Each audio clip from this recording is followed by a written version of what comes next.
Qu'est-ce qui se passe quand quelqu'un perd confiance? C'est qu'il a besoin de se ressourcer, il a besoin de trouver la voie, il a besoin d'identifier un moyen, une ressource, une personne, un environnement au travers duquel il trouvera le moyen d'agir. Il trouvera le moyen de se fier à quelque chose, à quelqu'un. Malheureusement, nous avons beaucoup de nos personnes, de nos enfants, de nos jeunes qui ont été abusés, où leur frontière a été franchie.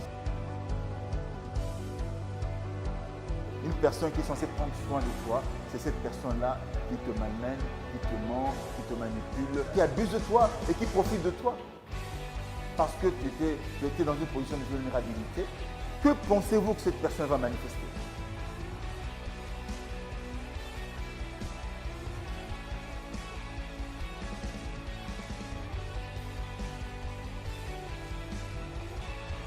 Et puis finalement, tu es déçu de l'autre, mais aussi de toi-même.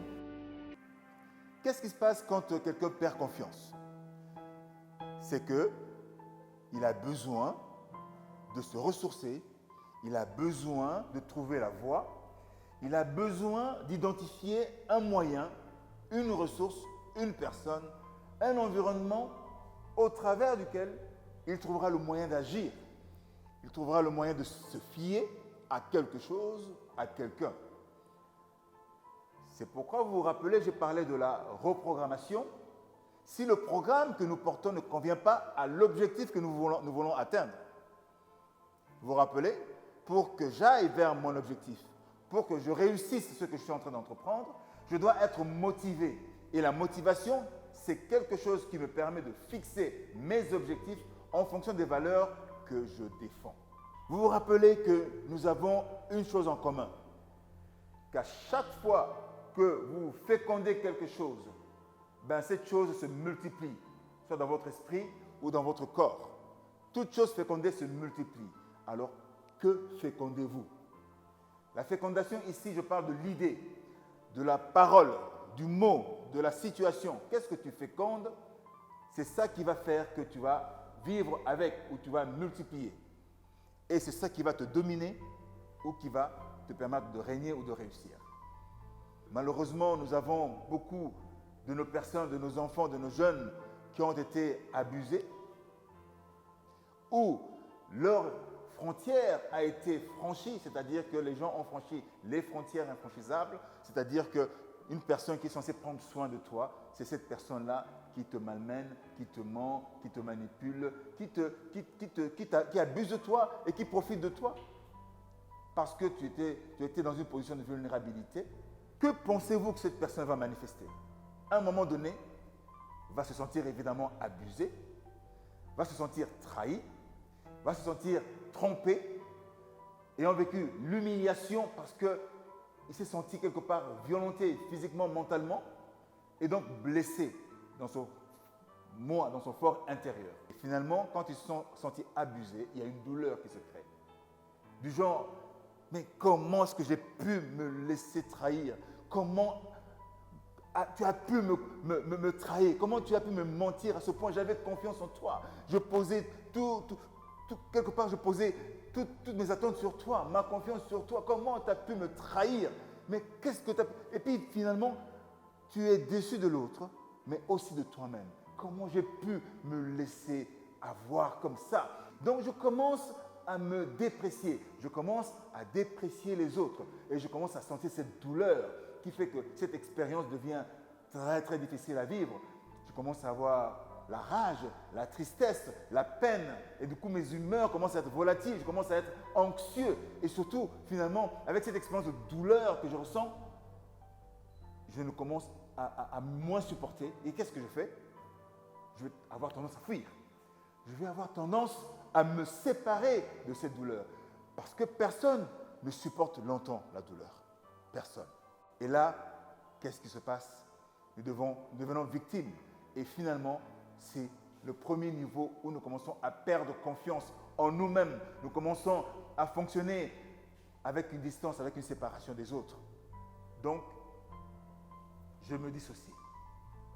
Le problème, c'est que je me suis dissocié de moi-même. Et quand je me dissocie de moi, ça veut dire que je me dissocie aussi des autres. Or, la vie, l'humanité, c'est les autres et moi. Donc, dans notre méfiance, nous suscitons quelque part des soupçons aussi, parce que nous commençons dans le fait de nous protéger. Qu'est-ce que nous faisons? Nous voulons tester maintenant les autres pour voir s'ils sont dignes de confiance, parce que nous avons tellement souffert que nous devenons méfiants. Nous sommes en train de nous protéger. Et tout ce que j'ai comme objectif maintenant, c'est d'établir des relations superficielles, des alliances qui sont sans importance, où je ne les révèle pas profondément, où je suis libre de partir parce que je sais que si je reste dans cette relation, je risque de souffrir. En Afrique, on rencontre beaucoup de ce genre de population, particulièrement dans des pays africains où le gouvernement a trahi, où les autorités ont menti, où les multinationales ont manipulé et ont tué, ont abusé des gens, et encore ce qui se passe aujourd'hui. À votre avis, comment est-ce que les gens, la population va réagir? Comment, à votre avis? Par la méfiance. La stratégie, c'est quoi? Pour pouvoir combler ce manque-là, c'est l'association. C'est de revenir dans l'unité. C'est de revenir à fonctionner ensemble, d'avoir des projets de vie communs et surtout de fonctionner avec des sentiments dignes, surtout en cherchant quelque part à apprendre comment respecter les frontières des uns des autres et à apprendre à s'aimer, n'est-ce pas? Apprendre à s'aimer, bon, tout ça sont des outils. Et dans le coaching que nous faisons, dans le profilage, cela vous permet en fait de pouvoir surmonter ces obstacles et renforcer les maillons faibles qui vont vous permettre à chacun de sortir de cette dissociation et de revenir dans l'association, mais avec des ressources positives, des ressources qui sont constructives surtout et enrichissantes. Cela permettra justement de faciliter l'union, de faciliter la sociabilité, de faciliter le partage, un partage comme on dit sain, de faire savoir ce que l'on sait réellement, de faire renaître son intelligence, de chercher l'autre, n'est-ce pas? Et surtout de se chercher soi-même dans l'autre. Et ça, ce sont les stratégies qui vous permettront justement de pouvoir combler et de surmonter ce genre d'obstacles.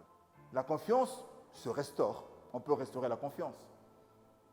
Alors, je vous avais parlé il y a quelque temps des 4 étapes pour restaurer la confiance. D'abord, c'est l'intention.